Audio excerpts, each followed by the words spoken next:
북한이 지금 물난리로 몸살을 앓고 있다는 소식 이미 전해드렸는데요. 유엔이 지금까지 파악한 것만 해도 138명이 사망하고 400여 명이 실종됐습니다. 이재민은 자그마치 14만 명에 달한다.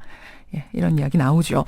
그래서 우리가 북한에 인도적 지원을 해줘야 되는 거 아니냐 이런 목소리 나옵니다. 하지만 정부 입장은 절대 불가하다. 강경합니다. 이런 정부 입장에 대해서 꼭 하고 싶은 말이 있다. 나선 분이 있습니다. 2012년 수해 지원 사업에 직접 참여하셨던 분, 전 한나라당 윤리위원장 출신이죠. 이명진 목사 연결이 돼 있습니다. 이 목사님 안녕하세요. 네, 안녕하십니까. 통일운동을 계속 해오신 분이니까 네. 이번 그 수해 소식 듣고는 누구보다 마음이 무거우셨을 것 같아요. 네. 지금 말씀하신 대로 지금 수백 명의 사상자가 났고 수십만, 12만 명의 이재민이 났다. 그런 얘기를 들으면서 아마 최악의 상황인 것 같습니다. 최악이라고 하더라고요, 역사상. 네.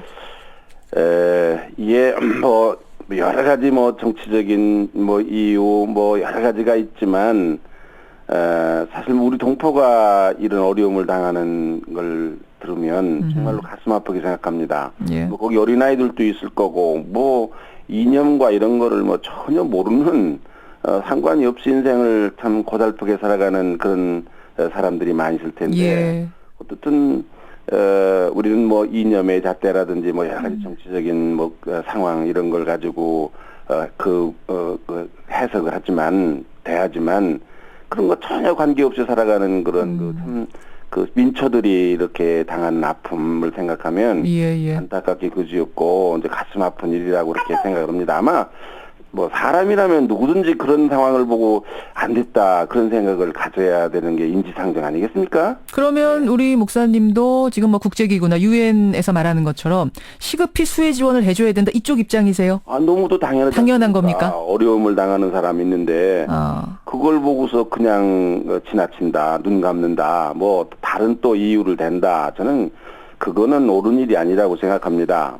소위 수해 지원이라는 걸 우리가 인도적 지원이다 그런 말 하잖아요. 그렇죠. 인도적 지원이라는 말은 그게 무슨 말인가? 예. 사람이라면 사람으로서 해야 되는 일이 인도적 지원입니다. 예. 사람이라면 마땅히 해야 되는 일, 이게 인도적이란 말이거든요. 사람이라면 마땅히 해야 되는 일. 그게 인도적이란 말이거든요. 예. 그러니까 우리 가깝게 잘 아는 대로 적십자 운동 있잖아요. 적십자 운동 있잖아요. 예. 전쟁 중에도 포로 무슨 적군이라도 사상자가 나면 치료를 해야 되는 거다. 전쟁 중이어도 그렇게 지금 하는 게 이게 적십자고 그 인도적이라는 말을 대표하는 게 적십자인데. 또 어려운 사람 보면 도와야 된다. 이게 저는 목사니까 이게 성경의 가르침이기도 합니다. 예. 성경만이겠습니까? 모든 종교의 가르침이 어려움 당한 사람이 있으면 도와야 된다. 적이라도 도와야 된다. 적이라도 도와야 한다. 네, 알겠습니다. 지금 들으시면서 6055님은 맞습니다. 인도적 지원 필요합니다. 지금 올해 풍년이라고 하고 우리는 오히려 쌀 남아가지고 농민들이 걱정하고 있는 상황이라면 과감하게 지원해야 되는 거 아닌가요? 하시는 분이 있는가 하면 9185님은 하고야 싶지만 지금 지원하는 돈이 핵개발에 쓰이고 쌀은 군량미로 들어간다는데 이걸 뻔히 알면서 어떻게 지원을 합니까? 현실적인 문제 있지 않나? 어떻게 생각하세요? 네. 지금 그 북한에서 우리 민간단체들 대북 NGO 민간단체들을 통해서 비공식적으로 간접적으로 요청하는 거는 쌀 달라는 얘기도 아닙니다. 컵라면 주세요. 쌀 달라는 얘기가 아니라 컵라면 주세요. 이라도 달라 이거예요. 컵라면으로 달라. 또 지금 우리가 다른 거 다 하겠는데 이 비닐장판 북한에서는 이 비닐장판이 생산이 안 되는 모양입니다. 이 방에다 깔을 비닐장판이라 좀 달라. 그 비닐장판은 왜 그런 거죠? 아니 집이 다 소실됐으니까 집을 다시 지어야 되잖아요. 집에서 못 사는데 바깥에다가 뭐라도 깔고선 살아야 되니까. 깔아야 되는 비닐장판이 필요한데 그래서 제가 대표로 있는 우리 민족 서로 돕기 운동에서 지금 비닐장판 보내는 거 모금을 하고 있습니다. 이게 지금 무슨 쌀 달라는 것도 아니고 아니 비닐장판 갖다가 컵라면 갖다가 핵 개발하는 데 쓰겠습니까? 로켓 만드는 데 쓰겠습니까? 그런 거는 다 핑계에 불과하다고 저는 생각을 합니다. 아니 또 어떤 분은 그러세요. 그거 팔아가지고 그 돈으로 핵 개발하는 건 아니냐. 어디다가 팔아요? 그 장판 팔아서 뭐 그거 얼마 된다고 그거를 하겠냐 이 말씀이시죠? 네. 그 요청이 있긴 있어요. 민간단체에서 민간단체로는? 간접적으로 요청이 있습니다. 그런데 저는 요청이 있고 말고 간에 정부에서도 한번 그런 얘기 공식적으로 요청을 하면 검토해보겠다. 근데 엊그저께 그런 말도 하긴 했잖아요. 통일부 당국자가. 요청을 해야지 지원을 하는 방식이 일반적인데 지금 요청조차 없다 이런 이야기를 정부에서 했거든요. 예. 그런데 어려움을 당한 것 자체가 그게 도움을 요청하는 겁니다. 그 이상 무슨 말이 필요하겠습니까? 어려움을 당한 것 자체가 도와달라는 뜻이죠. 도움을 요청하는 거죠. 예. 그 이상의 무슨 말이 필요하겠습니까? 그 이상의 무슨 말이 필요한가. 근데 또 이런 문자도 지금 들어와요. 사실은 통일부가 그랬습니다. 지원 요청을 한다고 해도 우린 지원하기 어렵다 이랬습니다. 네. 왜냐하면 북한은 수재가 났는데 한편에서는 김정은 정권이 장거리 미사일 엔진 실험했다고 활짝 웃더라. 그런 사진을 봤다. 네. 다시 말해서 우리를 향해서 총불이 겨누면서 웃고 있는 상황이라면 지도자가 네. 아무리 인도적이라도 지금 쌀을 줄 수 있는 상황인가? 네. 어떻게 보세요?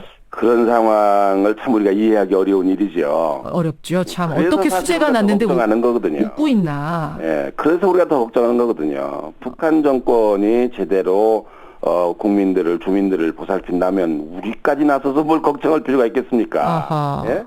우리가 여기에서 꼭 생각해야 될 거는 북한 주민과 정권을 구분해야 된다고 생각합니다. 정권은 마음에 안 든다 하더라도 북한 주민은 우리 동포다. 그리고 어려움을 당하고 있다. 이렇게 생각을 해야지 북한 주민 입장에서 생각을 해야지 이거를 북한 정권을 바라보고 뭐를 해야 된다.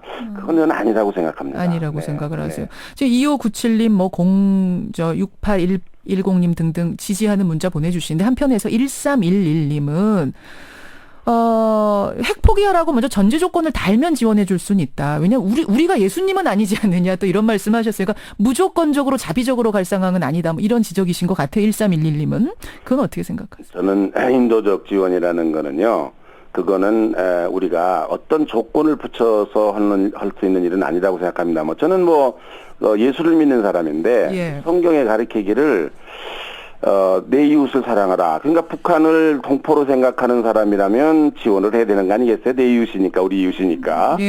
그 다음에 원수가 배부르면, 배고프면 먹을 걸 주고, 굶주리면 먹을 것을 주라. 그러니까 북한을 원수로 생각하는 사람이라도 북한을 지원해야 돼요. 원수로 생각을 해도, 동포 아니고, 민족 아니고 원수로 생각해도 지원해야 된다? 왜냐하면 성경이 그렇게 가르쳤거든요. 원수가 굶주리거든 먹을 걸 주라. 그랬으니까 북한을 원수로 생각하는 사람도 예수 믿는 사람들, 특별히 기독교인들은 북한을 원수로 생각하더라도 지원해야 돼요. 성경이 그렇게 원수가 배고프면 먹을 걸 주라고 그랬으니까. 그러니까 이게 무슨 말이냐. 이게 어려운 사람을 돕는 건 이유를 토를 닮으면 안 되는 거다. 그냥 어려움 자체.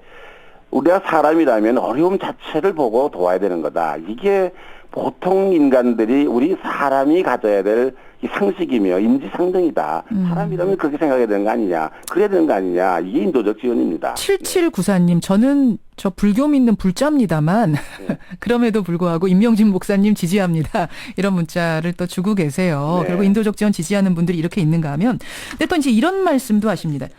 뭐냐면 지금 대북 제재하자고 국제사회 전체가 공조하고 있고 우리도 촉구하고 있는 상황 아니겠느냐. 이런 상황에서 우리가 먼저 지원에 나선다면 이 국제 공조 자체의 일종의 전열을 흐트리는 표시가 될 수도 있다. 근데 그 대북 제재에 대해서 조금 잘못 알고 계신 분들이 많이 계신데 유엔에서 결의안도 보면은요. 아이들에 대한 지원이라든지 의약품을 지원한 거라 이런 인도적 지원은 빠졌습니다. 거기에. 그건 대북 지원하고는 관계가 없는 겁니다. 그래요? 유엔의 결의도 그런 겁니다. 그리고 이게 무슨 지금 배고픈 지금 당장 집을 잃은 사람들에게 무슨 올 데 갈 데 없는 사람들을 지원하는 거, 배고픈 사람들에게 정말 컵라면 하나 주는 거. 이게 무슨 미사일 핵 개발하고 무슨 관계가 있습니까? 이게 대북 제재와는 관계가 없는 일이다. 근데 7766님은 목사님, 근데 지금까지 그렇게 속고 또 속은 거 아니겠습니까? 네. 그 목사님은 이게 설사 속는 일이라고 생각해도 또 줘야 된다고 생각하세요? 네, 그게 성경의 가르침입니다. 그리고 사람이 해야 되는 일입니다. 그리고 속이는 사람이 잘못하는 거죠. 속이는 사람이 잘못하는 거지 속는 사람이 뭐가 잘못입니까? 그럼에도 불구하고 저는 이 인도적 지원은 뭐 다른 건 모르겠습니다. 뭐 군사 물자라든지 뭐 이런 건 모르겠어요. 저는 뭐 근본적으로 쌀도 줬으면 좋겠다 이렇게 생각하는데 컵라면 넘어서 그거는 뭐 우리가 정서적으로 어려운 설사 그런 게 아니라 하더라도 그건 못한다 하더라도 적어도 컵라면 정도 먹을 거 뭐 비닐장판 깔고 자야 된다. 이 겨울은 다가오는데 아니 그런 거 정도는 뭐가 그게 무슨 핵 개발과 미사일과 무슨 관계가 있습니까? 대북 제재와 또 무슨 관계가 있습니까? 알겠습니다. 네. 예, 청취자 여러분들 문자 지금 계속 보내주고 계시고요. 일단 들으면서 오랜만에 임명진 목사님 나오셨으니까 조금 화제 돌려보겠습니다. 개헌 모임에 참여하셨어요? 네, 그렇습니다. 원외 인사 150여 명이 모인 나라 살리는 헌법 개정 국민주권회의. 네. 예. 개헌이 지금 이 시점에 꼭 필요하다고 생각을 하신 거예요? 네, 그렇습니다. 이게 지금 우리가 얼마 전에 총선을 치르지 않았습니까? 예. 3당 체제가 되었습니다. 국민들이 3당 체제를 만들어줬거든요. 이거는 저는 그 현재의 정치 구도, 양당 구조와 또 딱을 이루는 제왕적 대통령 5년 단임제, 그거 가지고는 이제 안 된다. 그거에 대한 국민들의 심판이라고 생각합니다. 예. 3당이라는 건 결국은 같이 협치를 해야 된다. 그런 뜻 아니겠습니까? 예. 그러니까 저는 이런 국민들이 이미 만들어준 3당 체제를 법제화하는 거, 이거를 정치적으로 이 개헌이라고 생각합니다. 협치를 해야 되는 거다. 또 하나 생각해 보세요. 다음 대통령은요, 1년 몇 개월 후에 있을 다음 대통령은 누가 되더라도 여소해야 될 상황입니다. 그렇죠. 새누리당이 되더라도 민주당이 되더라도 여소해야 돼. 국민의당 후보가 되더라도 여소해야 돼. 협치해야 됩니다. 이제는 양당 구조 가지고는 안 되고 이걸 제도적으로 뒷받침해야 되는 것이 이게 개헌이고 지금 우리가 여러 가지 어려운 일이 많이 있는데 이거 정치가 지금 잘못돼서 그렇다 이러는 건데 현재의 헌법이라는 게 30년 전에 만든 헌법 아닙니까? 지금 우리나라가 30년 전에 맞춘 몸에 맞지 않는 양복을 입고 있어요. 이제는 좀 너무 불편하니까 양복을 새로 맞춰 입을 필요가 있습니다. 근데 이제 해바뀌고 나면은 아주 대선 모드로 급격하게 빨려들 텐데 그런 상황에서 개헌이라는 게 이게 시기상 가능할까요? 그 짧은 시기상 얼마든지 가능. 얼마든지 가능합니까? 네네 뭐 지금 국회의원들도 200명 이 3분의 1하는데 185명이 지금 뭐 서명을 했다고 그러고요. 뭐 맘먹기에 따라서 뭐 할 수 있다고 생각을 합니다. 왜 못하느냐. 지금 시간 뭐 별로 없지만 제가 하나만 짧게 드릴게요. 문자를 소개해 드릴게요. 어떤 질문이냐면 지금 1년 앞두고 리더십 자질을 많이들 이야기하는데 임명진 목사께서 보는 우리 리더의 최고 조건? 시대 정신이라고 생각합니다. 시대 정신? 시대에 우리나라가 해야 될 일이 뭐냐. 저는 두 가지라고 보는데 정의와 평화라고 생각합니다. 우리 사회가 지금 불공정 사회거든요. 젊은이들은 헬조선이라고 그러고 그래서 저출산 애도 안 낳고 자살하고 극심한 빈부격차 이게 지금 계층 간의 갈등이 심한 상황이거든요. 불공정 사회 이거를 바꾸는 뭐 이거 시대 해결해야 되는 일 또 남북이 이렇게 극한 대치 수재가 났는데도 뭐 물자도 주지 말아야 된다. 임조적 지원도 하지 말아야 된다. 이런 극한 대치의 이런 남북의 이 갈등 이거 해결하지 않으면 우리 민족이 살아갈 길이 없습니다. 자, 그런 리더를 기다리면서 개헌 모임에도 참여하면서 계시는 임명진 목사. 오늘 여기까지 말씀 듣겠습니다. 지금도 청취자 문자가 뜨겁게 오는데 이건 잠시 후에 제가 소개하겠습니다. 목사님 고맙습니다. 네, 감사합니다. 전 한나라당 윤리위원장 출신 임명진 목사였습니다.